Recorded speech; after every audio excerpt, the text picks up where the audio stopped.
Turning now to a major shakeup for big tech. Elon Musk offering to buy Twitter for a whopping $43 billion. Joining us now to break all of this down is host of the Trish Regan Show, Trish Regan herself. Trish, good to see you, and thank you so much for coming on. So the most recent news that we have here is that Reuters reporting that Twitter will have an all-hands meeting with all employees, 2 p.m. Pacific time here.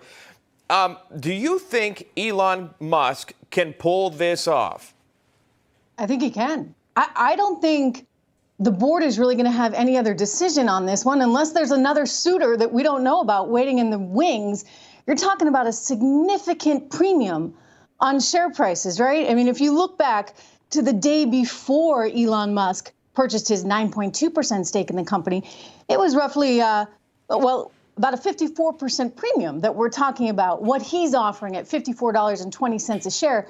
So you see, the board has a fiduciary duty to its shareholders. And if it doesn't accept the offer, then there's a good chance the shareholders are going to sue the pants off of the board, right? Because it wouldn't be following through with its obligation to deliver for the shareholders. So I think there's a real chance that this happens. And again, unless there's some other suitor out there that's about to make an offer of $55 a share, $54.20, that's hard to say no to.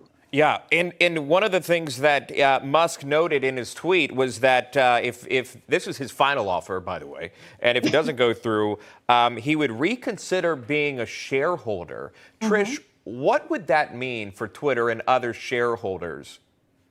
I think the stock value would plunge. I think you'd see it right back where it was and then some.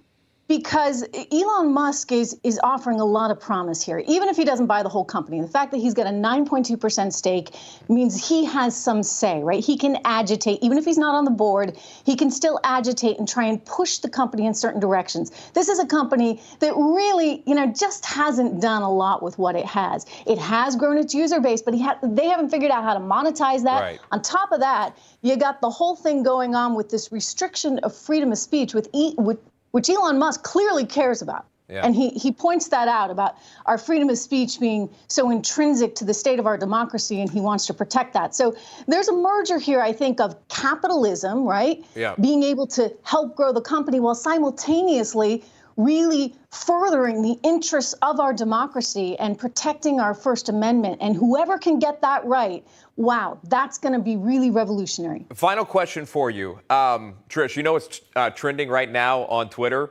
is leave Twitter. Talk to me about the irony of that and the future of conservatives on this platform. Trending right now, leave Twitter. Conservatives love this. Look, I think that conservatives feel really beaten up over the course of the last several years because there's a complete lack of tolerance for any other opinion. And it's really detrimental to, I think, our entire dialogue in this country. And so what you've seen is a real effort on behalf of Twitter, an institutionalized effort, if you would, on behalf of Twitter to really shut down conservative thought. Well, now along comes this guy who I don't know as I'd necessarily classify him as conservative per se, but he's certainly a believer in freedom and freedom of speech. And he's saying, wait a second, this isn't right. Well, the left is going nuts. And employees are furious and they don't want to work for the company if he's in charge because it doesn't fit with their ideals. But let me just say, it is refreshing to see this. And I think that you help protect freedoms and the future of this country by allowing a lot of different discussions. So this is good for conservatives. He claims he's a libertarian, and what he wants is free speech back on a private company. Trish Regan joining us live to break it all down. Trish, good to see you. Thanks for that.